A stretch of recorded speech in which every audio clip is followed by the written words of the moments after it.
Okay, welcome everyone. 2 minutes, we officially start. Avodas Hashem.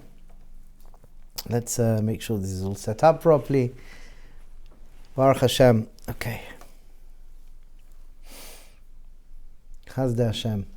Hope everyone is preparing well for Pesach. That's the next one ahead. Pesach. People didn't realize. Okay.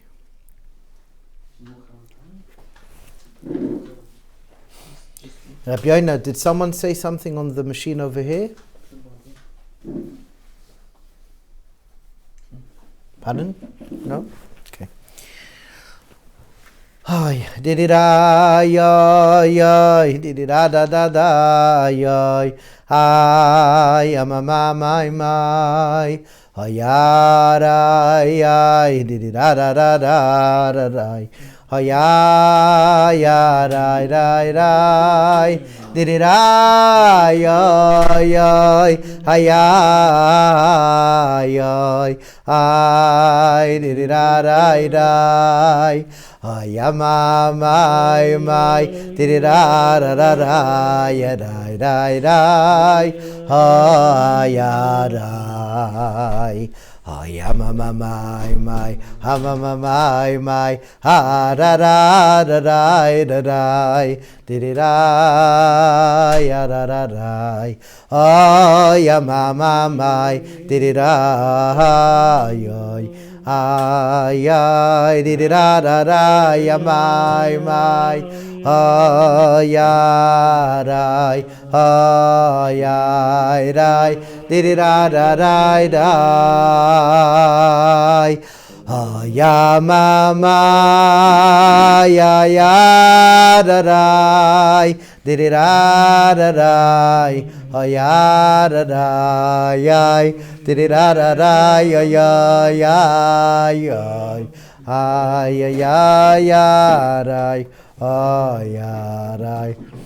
Shalom Aleichem, Mr. Bloom. Gewaldig. Shalom, Mr. Baron. Welcome. Avodas Hashem. Look at this. Wonderful. Canada. America. Baruch Hashem.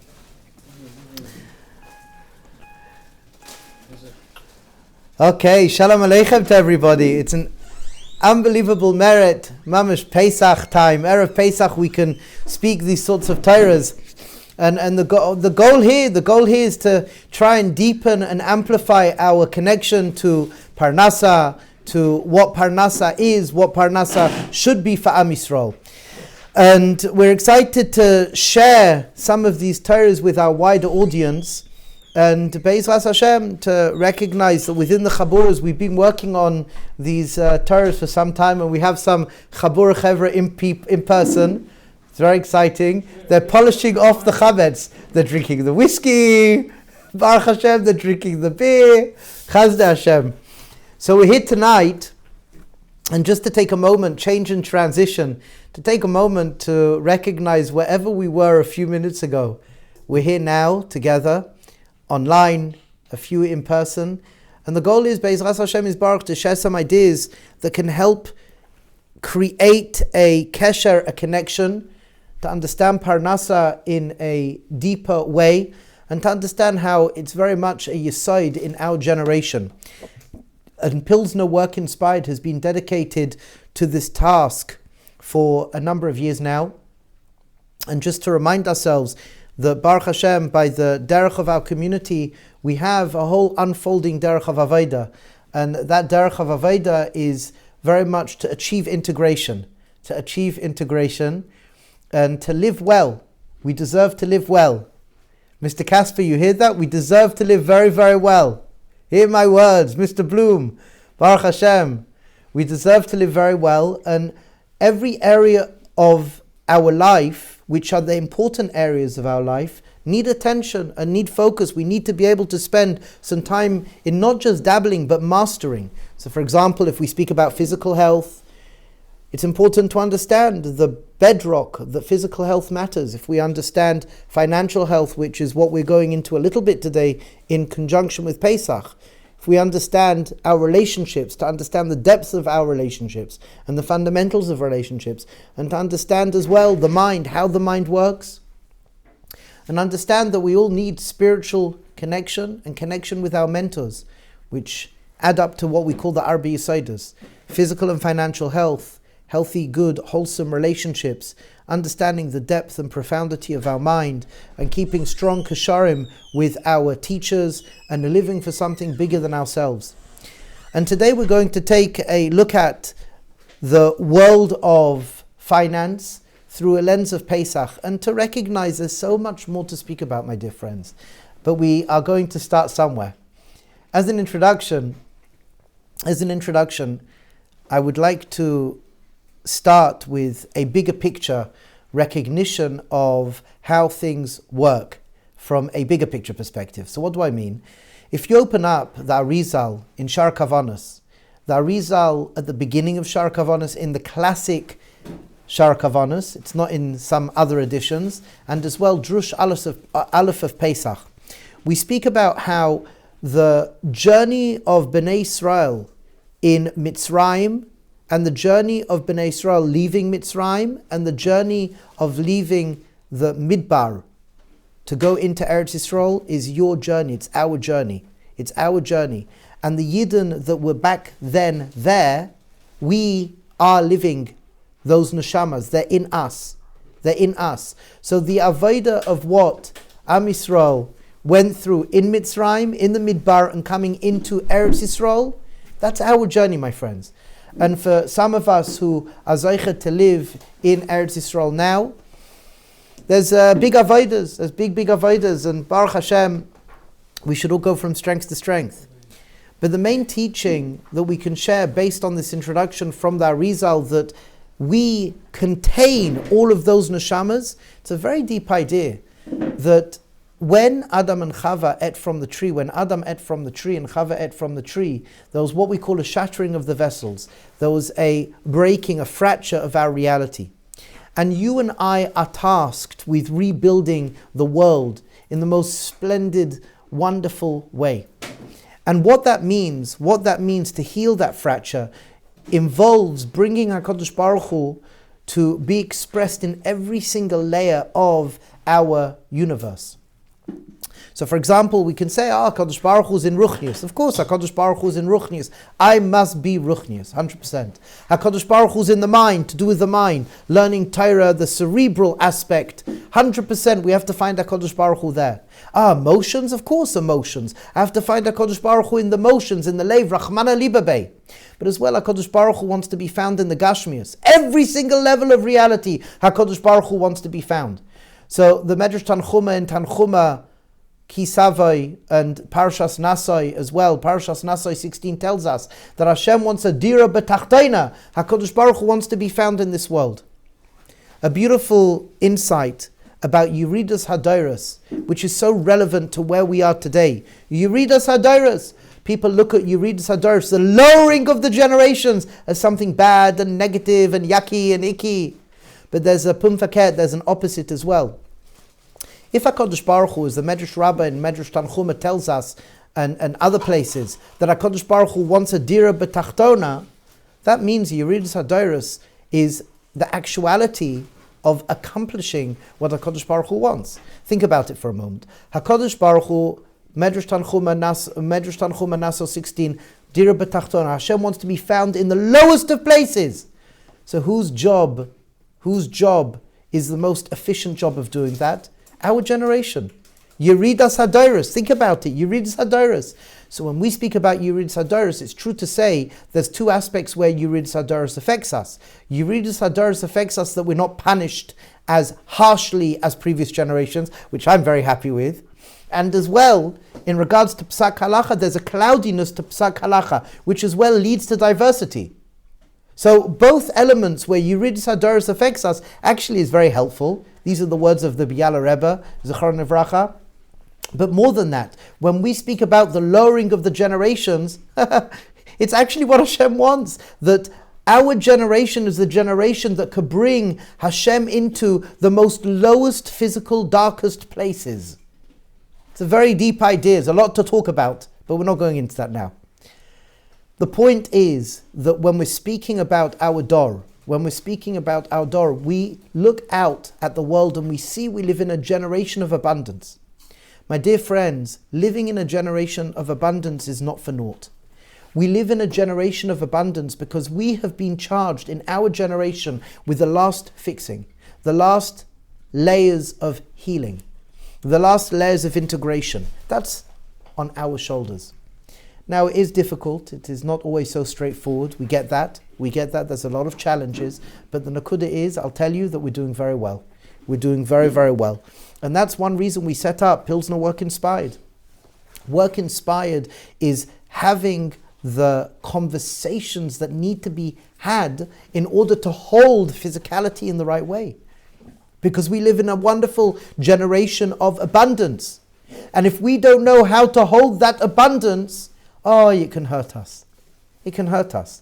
And what I will tell you is the Chevra in our Chabura, we are working on learning the depth of money, the depth of finance, the depth of understanding Parnassa and how physicality is so important in our generation. And abundance is something very real that we can't run away from. And if we don't have the conversations in how to hold abundance, how to hold physicality, unfortunately, it can become the master over us. And that's not what we want.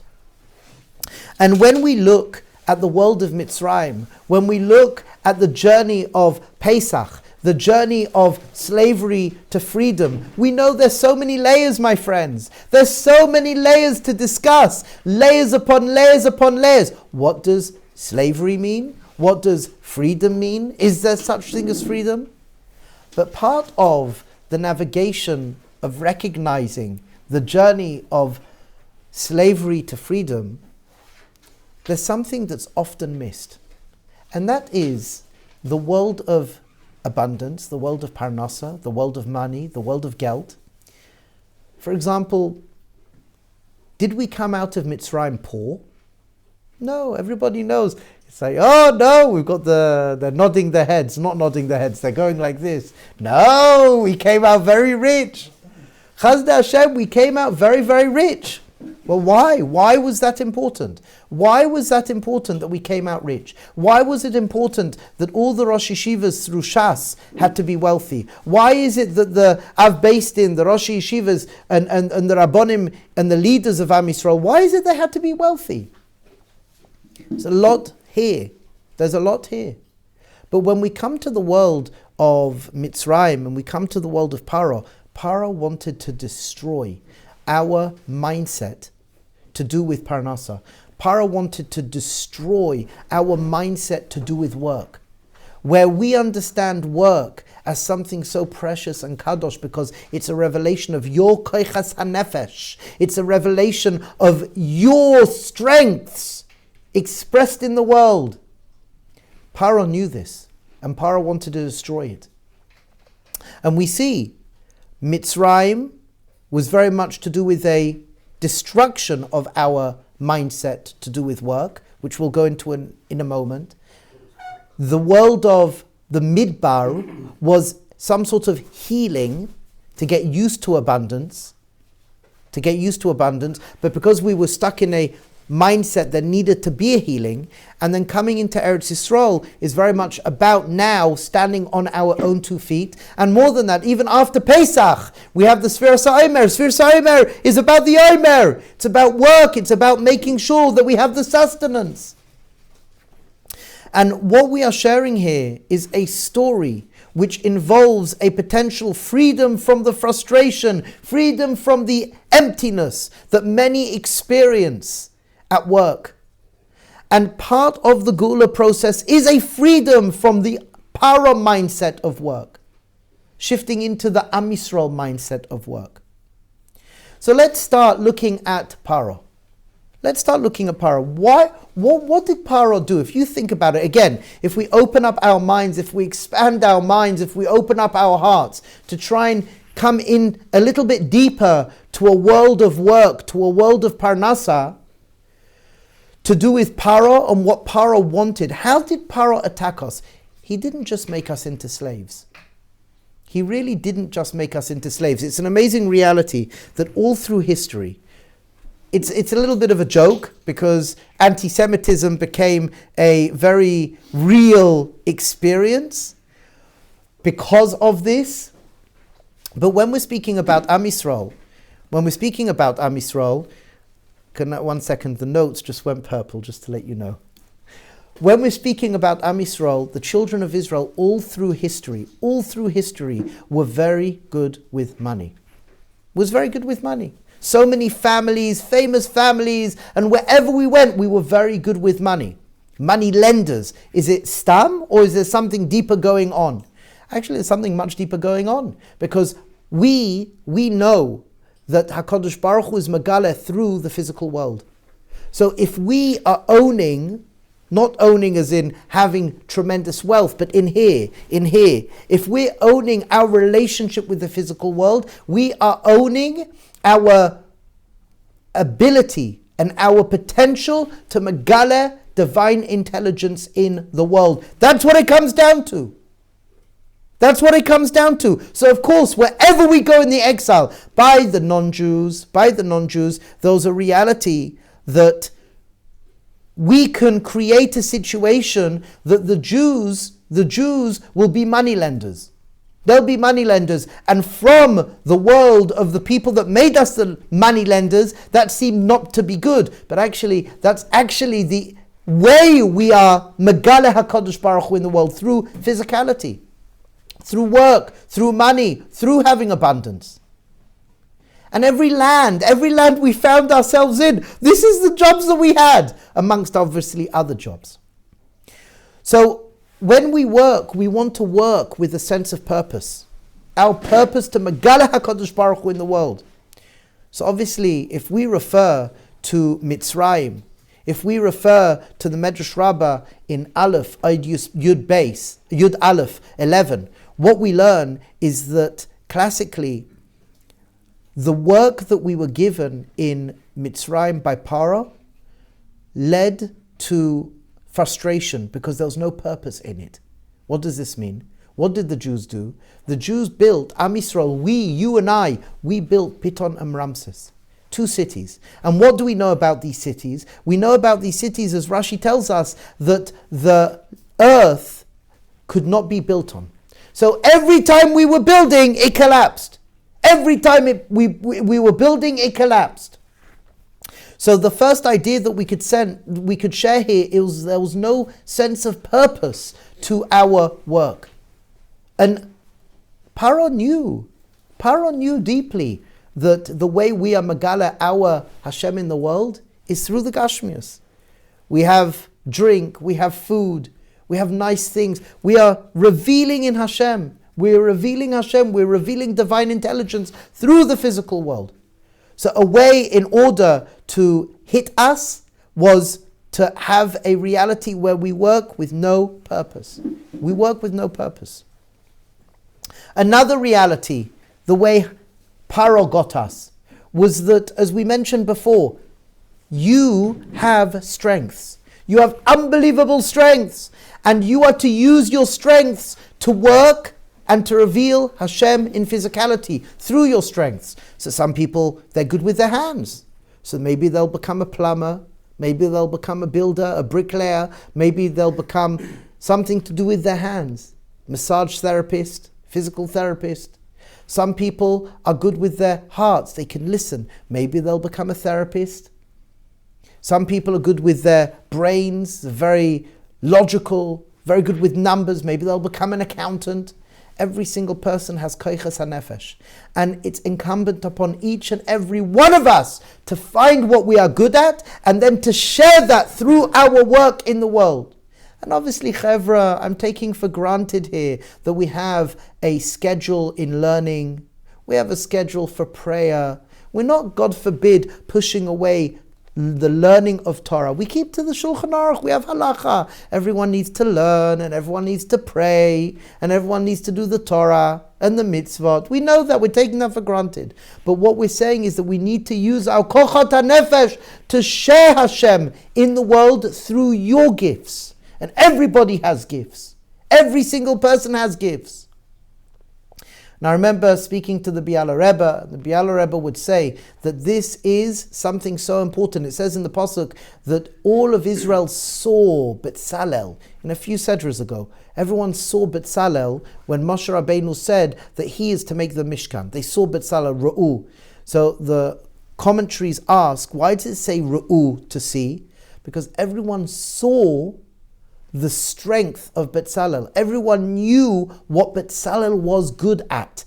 And that was his calling. Everybody has a calling. You have a calling. And the Biala Rebbe said it's incumbent upon us to find our calling. It may change in our life. When a person is in the first stage of life, it could be something. And as a person matures, it may change. You may have career change. You may shift. When a person retires, they may have something new that they will do. But you have strengths that need to be shared in the world. What did Pharaoh do, fully well knowing this? So the Medrash Rabbah and the Gemara is actually Gemara in Sota Daf Yud Aleph, tells us that the men were given women tasks and the women were given men's tasks. What that's basically coming to share with us is that Pharaoh knew that apart from creating reality where the work that you do doesn't lead to anything, and obviously the work that you do should lead to something, as well, what was known by Pharaoh, I'm going to give you a task that goes against your kochot hanefesh. I'm going to give you tasks that does not fit you. You'll see how you will feel. You'll see how you will feel. But more than that, when we're speaking about crushing work, you look at Shemot in the first chapter, 13 pasuk, we're told it was crushing work. What's crushing work? There's no higher meaning to our work. There's no higher meaning that we were pressured in work. We were pressured, we were forced to work, and there was no higher calling. There was no higher calling. This is where leads to the next nukuda, the next point, that Pharaoh didn't give the Jews a rest. They had to work 24/7. What that means is we did not have space to enjoy our accomplishments, to have the ability to sit back with our friends, with our families, to take 5 minutes to stand back and say, look what I created. Wow. To enjoy your celebrations or to celebrate your accomplishments. We didn't have time to do that. We were forced. There was no balance in work. There was no balance. So what would you think if you are constantly working and there's no sense of purpose to your work? What would you think? What would you feel if your work was misaligned? What would you feel, my friends, if there was no higher purpose to what you were doing? You didn't own it. You didn't own it. You couldn't say, through the hands of Hashem, through Hashem and my hands, look what I've created through this partnership. There was no room for that. And what would you say? How would you feel if there was no space to really appreciate what you did? You'd feel disconnected from accomplishment. You'd feel disconnected. You'd be forced to wake up each morning. You'd experience burnout. You'd feel unfulfilled. You'd experience stress. You wouldn't have balance in your life. Now let me ask you a question. As you hear what I'm sharing with you, could you imagine that so many people experience this? That so many people, they experience stress which is way over the top at work, or they experience unfulfillment at work, or they experienced a life where there isn't the healthy balance at work? or they feel forced. I was speaking to somebody who is an accountant, and I was speaking to them today, and right now at work there's a crunch to get a project done. And they have to spend so many more hours. It's not like 9 to 5, it's like 9 to 9. So many hours they've been working and working and working. More than that, their boss, this person was sharing with me, they feel they're not appreciated. They're not appreciated. They're expected to get the job done, and when you've got the job done, you've got the next job. They feel forced, they feel stressed, they feel unfulfilled. And they enjoy accountancy. I don't know how they enjoy accountancy, but they enjoy accountancy. I'm like you. I enjoy going in the fields and climbing up mountains and whatnot. But Baruch Hashem, how are we meant to be looking at work? How are we meant to be looking at work? There's a big nakuda here. There's a big nakuda, because when I say these words, it's very possible that somebody will turn around and say, well, work is a curse. We know from Bereshit, work is a curse. So if work is a curse, surely this is how we need to be feeling about work. Of course, it doesn't make it, purpose doesn't make a difference. It doesn't make a difference if there's no ownership. We can't celebrate our accomplishments. No balance, of course. Misaligned work, doesn't matter. Doesn't matter. Get the first job that you can get and hope for the best. Because why? Work is meant to be a curse, no?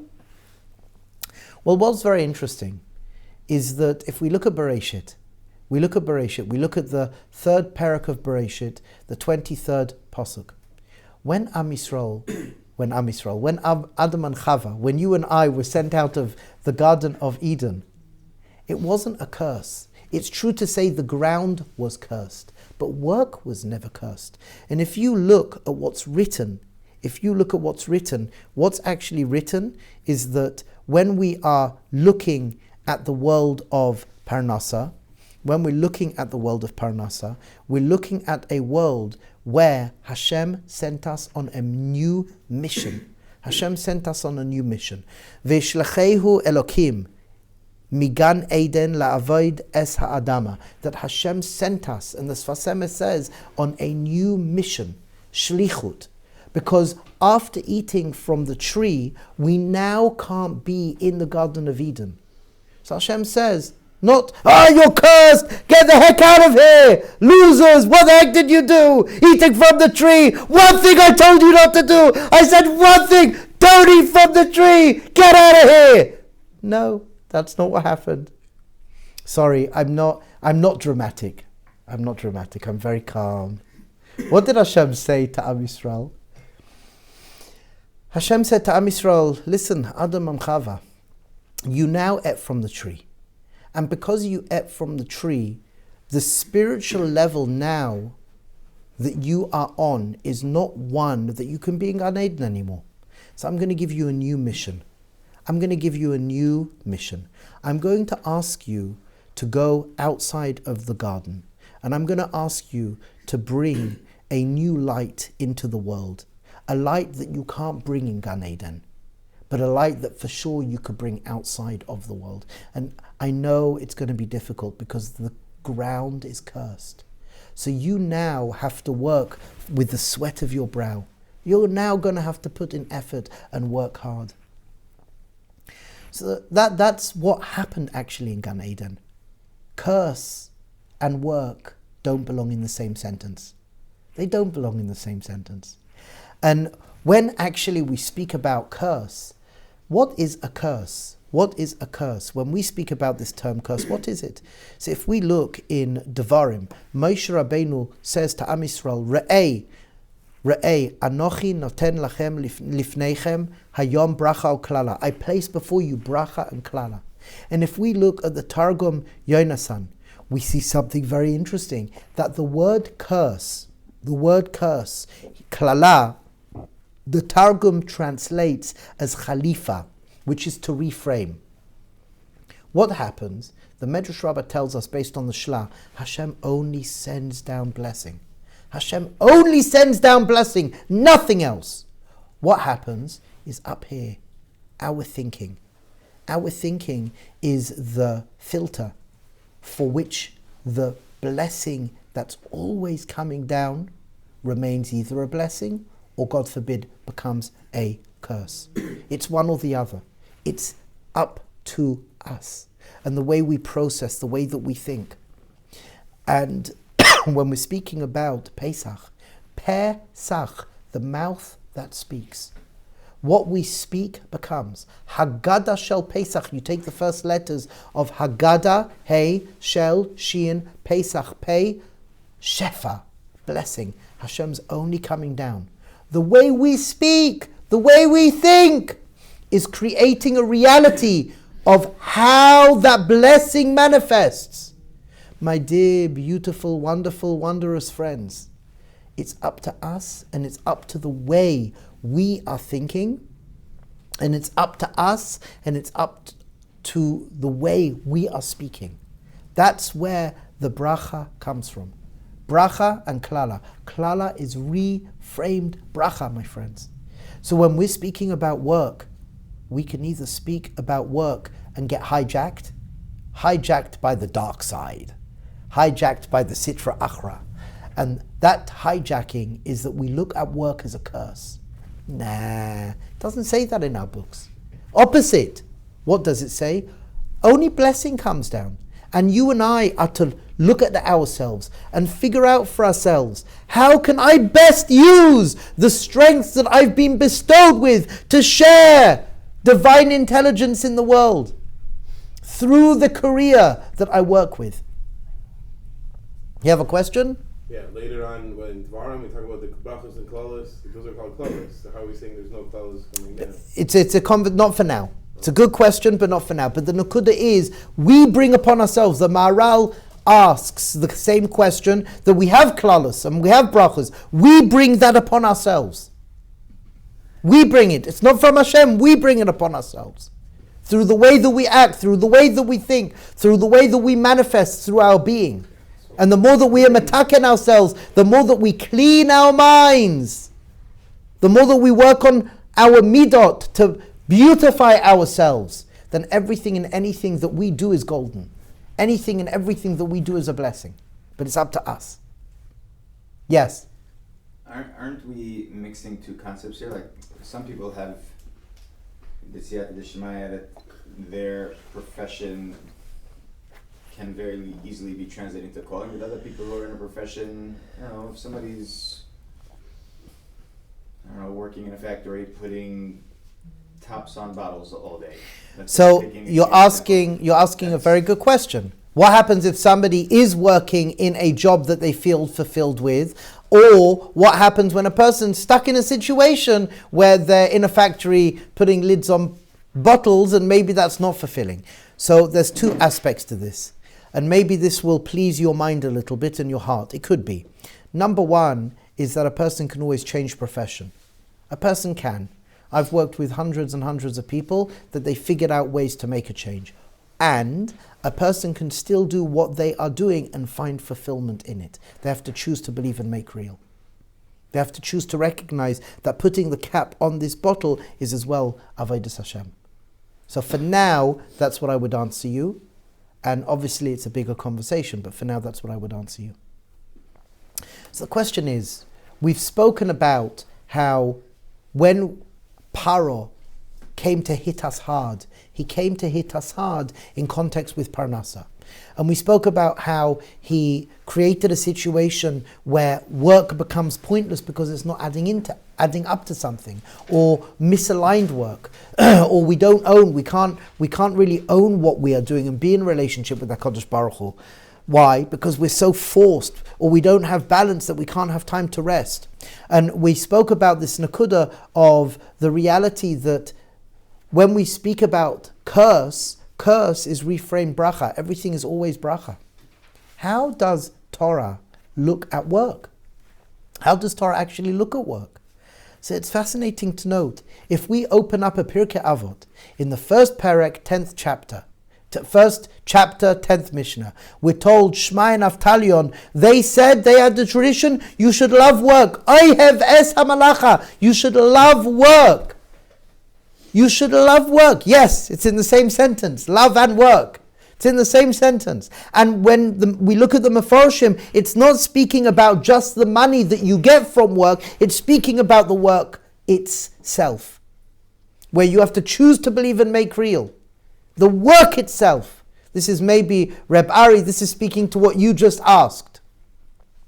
But more than that, Chevra, my beautiful friends, more than that, if we go to V'zois HaBracha, and we go to the words of Moshe Rabbeinu, in how Moshe Rabbeinu blesses Zvulun, what does Moshe Rabbeinu say to Zvulun? Sameach Zvulun b'tzeisecha, that when you go out you should be blessed. And if you look at Rashi, what does Rashi say? That when you go out you're sameach, and when you are sameach, you will be blessed. That the more that you are besimcha, that's part of the blessing. And research shows that the mind space that you occupy, the way you think while you are working, affects what you do. And those people who are happier and more joyous when they are working, they're more successful. More successful. Another makor, beautiful makor. The Medrash Rabbah tells us in Bereshis Rabbah Lamed Aleph that when we look at the world of work, where Rabbi Yirmiyah said that work, when we're speaking about work, we are recognizing, as Rabbi Yirmiyah says, that work is more precious than schus avos. Work is more precious than schus avos. What does that mean? That when we speak about work, that you have Avraham, Yitzchak, and Yaakov, and when we're speaking about the world of the avos, Parnassa, work is more precious than schus avos. There's a whole story there in the Medrash. And as well you have the world, for example, of Rabbi Shimon Bar Yochai, where Rabbi Shimon Bar Yochai says that we have a mitzvah to keep Shabbos. We have a mitzvah to keep Shabbos, a positive mitzvah, and we have a positive mitzvah to work as well. A positive mitzvah to work as well. Wow, unbelievable. Just as we have a positive commandment to keep Shabbos, a positive commandment to work. It's an amazing reality that we have these makoros, and even more than that, when we were in the desert,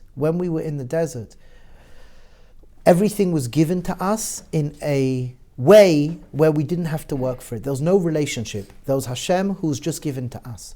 The Medrash Rabbah tells us in Vayikra Rabbah Kaf Hey 25 that when Bnei Yisrael, when you and I shifted from the world of the desert to the world of Eretz Yisrael, it hurt us a little bit. But the reality is, this is when we started to create a deep relationship with HaKadosh Baruch Hu. Why? Because when we came into Eretz Yisrael, what was the change from the desert to Eretz Yisrael? We worked. We had to work for ourselves. Wild. This is when we started to build a beautiful relationship with HaKadosh Baruch Hu. So Chevra, as we shift into these days of Pesach, when we speak about Parnassa and Pesach, there's a direct correlation. Pharaoh wanted to hurt our mindset with work. And what's Am Yisrael's avodah? To heal our mindset with work. Why? Because you, through the gifts that have been bestowed upon you, have the beautiful opportunity to reveal godliness in the world by what you do. And that's part of our avodah of Am Yisrael. Because as we said at the beginning, Medrash Tanchuma tells us, Parshas Nasai 16, Hashem wants to be known, Dira B'tachtaina, in this physical world. Now the question is like this: how does the world of Pesach even further relate to this idea? So we know, for example, the Gemara in Brachos 17a tells us that chametz is related to the Yetzer Hara. Rabbi Nachman tells us that the Yetzer Hara is our bad thinking, our naughty thinking, our thinking that takes us away from godliness, godly living, conscious living. And we have as well the Zohar and Parshas Tetzaveh, which tells us the same idea, that chametz is considered connected to the Yetzer Hara. Yetzer Hara, to create breakdown, paro thinking. And what we want is to recognize that when we're speaking about Rabbi Nachman's idea of the Yetzer Hara, that the Yetzer Hara is our bad thinking, the Kamana Rebbe opens this up even more. The Kamana Rebbe writes, the Admor of Kamana, one of the great Hasidic masters, and Rabbi Nachman, one of the great Hasidic masters. The Kamana Rebbe writes that when we're looking for chametz, the chametz, obviously pshat is chametz itself, but a deeper or another layer of idea of chametz, it's our negative, unhealthy, separative thinking. It's thinking that holds us back. It's thinking and beliefs that take us down. Kamana Rebbe writes that chametz is our bad belief system and our unhealthy belief system. And when we are searching for chametz, when we're working on chametz, what we want to do is get rid of our old beliefs and bring in, and this according to the Arizal is the process of the Seder night, we want to bring in good, wholesome, healthy thinking. Not for now, but just to mention in passing that emunah classically translates as belief, but emunah is as well our frameworks of thinking. It's how we think. Emunah is how we think. So chevra, here's the avodah. Here's the avodah. When we speak about bedikas chametz, we're speaking about searching for chametz. So the first idea that we can share is that as we're searching for chametz, we're as well searching out our unhealthy, negative beliefs about physicality, our unhealthy, negative beliefs about work, about Parnassa. When we speak about bir, the burning of the chametz, we're speaking about getting rid of our unhealthy beliefs. I've now figured out what my unhealthy beliefs are. I've identified my beliefs that hold me back, not pick me up, not bring me forward. And I really work with them. I write them down on a piece of paper, and this is something that I do. I write my beliefs down about the physical world, about Parnassa. I write it down on a piece of paper. Then birur. Birur is I burn the chametz. I burn it. This represents releasing on the first level the negative beliefs. These beliefs no longer serve me. They no longer serve me. The Ben Ish Chai and the Ropshitzer, they write as well that you could start to get excited about new beliefs. Hislavas, get excited about new beliefs. Flood yourself with new beliefs and become on fire with them. Bittul, nullification on chametz. Nullification on chametz is the idea I can really let go. I can take that breath in. I've done the work where I've been searching out the chametz. I've burnt the chametz. Now I breathe in. And I let go. I let go of those unhealthy beliefs. I let go of them. And I allow myself, when I come to Seder night, to flood myself with good, wonderful, wondrous, healthy beliefs. So the process of Pesach is deeply intertwined with the world of Parnassa. It's deeply connected to the world of physicality. It's deeply connected with your ability to reveal the Beira Olam, divine intelligence in the world. Our ability to reveal the divine intelligence in the world through Gashmius in general, through physicality in general, but specifically as well to do with our connection to Parnassa, our connection to work. And it's so important for us to contemplate this and to recognize, to live with the beliefs that help us and serve us, and to let go of the beliefs that don't help us, that may hurt us, and don't necessarily serve us, but hold us hostage. And what does it come down to, my dear friends? It comes down to us, and it comes down to our choices. It comes down to our choices. And this is something to contemplate, something to think about, because we owe it to ourselves. We're living in the last generation. We're living in a generation where, Rabbi Shalom, unbelievable, action stations. And it's up to us. It's up to us. We're the ones that make it or break it. We're the last generation, or we're one of the last generations. If we go to year 6000, It's not long, a couple of 100 years. Hopefully it'll happen beforehand.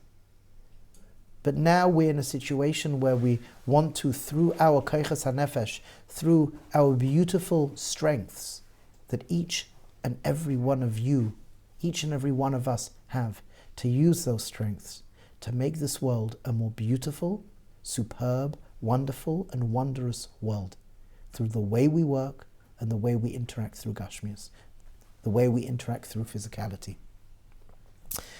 So, Chazda Hashem. And Baruch Hashem, this is some of the ideas that we share within our Chabura and for our Chabura. And Be'ezras Hashem, we should have bracha, mazel and hatzlach and experience tremendous transformation. And I just want to as well express the deepest hakaras hatov for my daddy, my Abba, who gave me the ability through all the work that he put in to bring me here. And as well to share, b'schus my Abba, we come from a line, just to show how deeply entrenched this whole Nakuda of Parnassa is. 48, I'm 48th generation of Talmidei Chachamim. I wouldn't label myself as a Talmid Chacham, but 47 generations of Rabbonim, Rosh Yeshivas, Talmidei Chachamim, and every single generation worked. They all worked. 48. My grandfather was always very proud to share that with me, that we managed in our generation, that my ancestors were Talmidei Chachamim. They mamish worked hard on their ruchniut, they worked hard on the spirituality, and they lived a holy life, but very integrated with work as well. Many stories about that. It's doable. It is doable, and it's not a disconnect. It's not a disconnect. So, B'Seidig Gamur, Chevra. Yes, I'm now going to ask the one that doesn't want to be asked, what's next? Rabbi Yoina, what am I to do now? I think maybe sometimes some questions, and there was a form to fill out. They could get some extra avodas. So if you'd like, one second, is there any more? L'chaim Chevra, L'chaim, Baruch Hashem, L'chaim, Tovim u'L'shalom. L'chaim. So there is a form that you can fill out, and there's as well a booklet, a Pesach booklet that you can get that we wrote. So I guess follow the link. Follow the link and you'll find it. Questions? Any questions? Yes, sir. I didn't get clear. The Rabbi said there was 4 things that Pharaoh was trying to do to the Yidden. Correct. So what happens is that when we're speaking about Pharaoh, first of all, he made us work aimlessly. What does aimlessly mean? That there was Pitom and Ramses, and Tachlis is that it kept on collapsing. So there was no sense of purpose with work. There was no sense of purpose. By the way, the question was, what were the 4 things? Next, misaligned work. Pharaoh made us do a job that wasn't matim for our virtues, our kochot hanefesh. Next is there was no ownership, there was no higher meaning, there was no reality where I can look at what I'm doing and say, wow, my labor has produced this, unbelievable. And in regards to balance, I was forced so much to work. We were forced so much to work. We didn't have a moment to take a break and to recognize that wow of my accomplishments. There's other points as well, but these are the 4 points that were written down here. And that produced Kaitzer Ruach. And Kaitzer Ruach was the deal breaker that really held us back from redemption. Kaitzer Ruach. Kaitzer Ruach is a narrowing of our consciousness. Kaitzer Ruach is I couldn't breathe. Kaitzer Ruach, I was imprisoned by my own experience. So sad. Is that... And Moshe gave them Shabbos, exactly. Shabbos is what? Purpose. Shabbos is taking a break. Shabbos is taking a break to recognize your genius. So Shabbos comes to answer all of the 4 things that Pharaoh tried to do to us. Pharaoh answers those 4 intense experiences. So, okay, anybody online would like to suggest something, would like to ask something. L'chaim, l'chaim. As well, I just wanted to find out how your mother's doing. Leave me a message. L'chaim. So, I don't know, Rabbi Yoina. Rabbi Yoina, can you, Masada, and how do I know if somebody online wants to ask a question? Unmute. L'chaim. Sign up to the form. There's a mini-series. Sign up to the form. There's a mini-series. Enjoy. Enjoy. Huh? Okay. L'chaim, l'chaim. Be'ezras Hashem, chevra. All of us should have bracha. We should have mazel and hatzlacha. It's beautiful to see your faces. Mamash, good stuff, good stuff. Chazda Hashem, l'chaim tovim u'l'shalom. Bracha, mazel and hatzlacha. Hayay da da da da da da da la la la la la. Ay da da da da da da da. Did da da da da da da da da da da da da da. Hay da da ya da da da da. Hay la la la la la la la la la la la. Ay la la la la la la la. Ay ay ay. Ay la la la la la la la la la la la. Hay da da da da da da da. Did ya ya ya ya. Ya ya ya ya. Did lie lie lie. Oh ya ya ya. Did lie lie lie lie lie. Ah ya ah ya ya. Did lie lie did lie lie lie. Ah ya ya ya ya ya ya. Da da da. Ah ya ya. Did la la la la la ya ya ra ra. Ah ya ra ra ra ra ra. Ah did la la la la la.